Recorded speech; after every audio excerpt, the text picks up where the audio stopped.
শিয়াখালা শুকতারা ক্লাবের উদ্যোগে আজকে রথযাত্রা কিছুক্ষণের মধ্যে শুরু হবে। আপনারা ভিডিওটি শেষ পর্যন্ত দেখুন, বেশি বেশি এখন কী বললেন রথ কমিটির প্রতিপক্ষরা মিডিয়ার মুখোমুখি তা আপনাদের শোনাবো বা দেখাবো। আপনারা ভিডিওটি শেষ পর্যন্ত দেখুন, স্কিপ করুন। শিয়াখালা শুকতারা ক্লাবের উদ্যোগে আজকে যে রথযাত্রা কখন শুরু হবে, কততম বছর হলো? আজ থেকে প্রায় 18 বছর আগে শিয়াখালা শুকতারা ক্লাব এবং কর্মকারের বাড়ির যৌথ উদ্যোগে প্রথম শিয়াখালা শুকতারা ক্লাবের রথযাত্রা উৎসব শুরু হয়। বাড়ির রথ এখনও আমাদের এখানে আসে, এইটা মাসির বাড়ি হিসেবে। ঠিক তারপরে 2009 সালে আমাদের শুকতারা ক্লাবের যে সমস্ত মেম্বার এবং তৎকালীন যারা দায়িত্বে ছিলেন তাদের উদ্যোগে এই যে সামনে রথ দেখতে পাচ্ছেন, এই রথ নির্মাণ হয় 2009 সালে। 2009 সাল থেকে আজকে 24 সাল, 15টা বছর আমরা এরকম একইভাবে আমাদের জগন্নাথ দেবকে আমরা ঠিক তার গৌরবের সঙ্গে পদযাত্রা শুরু করে আমাদের জগন্নাথ দেবকে রথের ওপর চাপিয়ে আমরা নিয়ে যাই এবং আবার ঘুরে আমাদের এইখানে এসে মাসির বাড়িতে দাঁড়ায়। এরকমভাবে দেখতে দেখতে 15 বছর আমরা এইভাবে কাটিয়ে ফেললাম এবং কর্মকার বাড়ির যে যৌথ উদ্যোগ 18 বছর টোটাল আমরা এই রথটাকে আজকে 18 বছরে পা দিলাম। রথ টানা কোথায় শুরু হবে, কোথায় শেষ হবে? আমাদের শিয়াখালা শুকতারা ক্লাব থেকে শুরু হয়, হয়ে বাস স্ট্যান্ডে শিয়াখালা বাস স্ট্যান্ডের ওপর দিয়ে হয়ে বটুবাবু চোখের ডাক্তারখানার যে স্টপেজ পিডব্লিউডি অফিস, ওখান থেকে ঘুরে এসে আবার আমাদের এইখানে যে মাসির বাড়ি আছে সেই মাসির বাড়িতে দাঁড়ায়। আবার রথযাত্রা কবে মাসির বাড়িতে ফিরবে?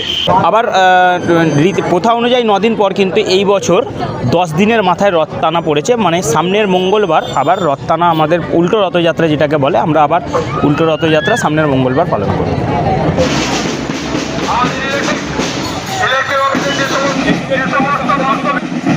আপনাদের কাছে আমি একটা কথা বলতে চাই, ঘরে থাকলেই হবে।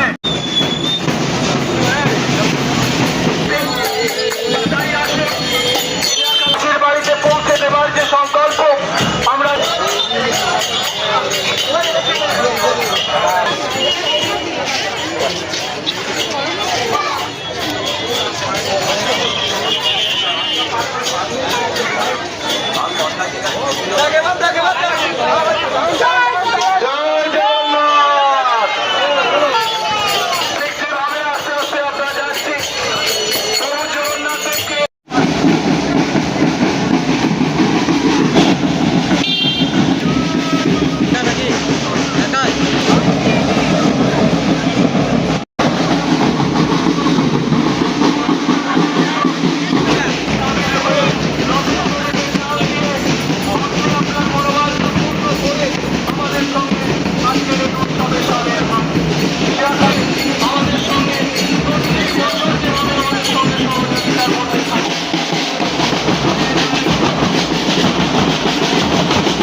মোড়মাথা পুরো জাম হয়ে গেছে, রথ বেড়ে গেছে বটু ডাক্তারখানার দিকে, আবার ঘুরে এদিকে আসবে কিছুক্ষণের মধ্যে। তার মধ্যে মোড়মাথা আশা করি ক্লিয়ার হয়ে যাবে।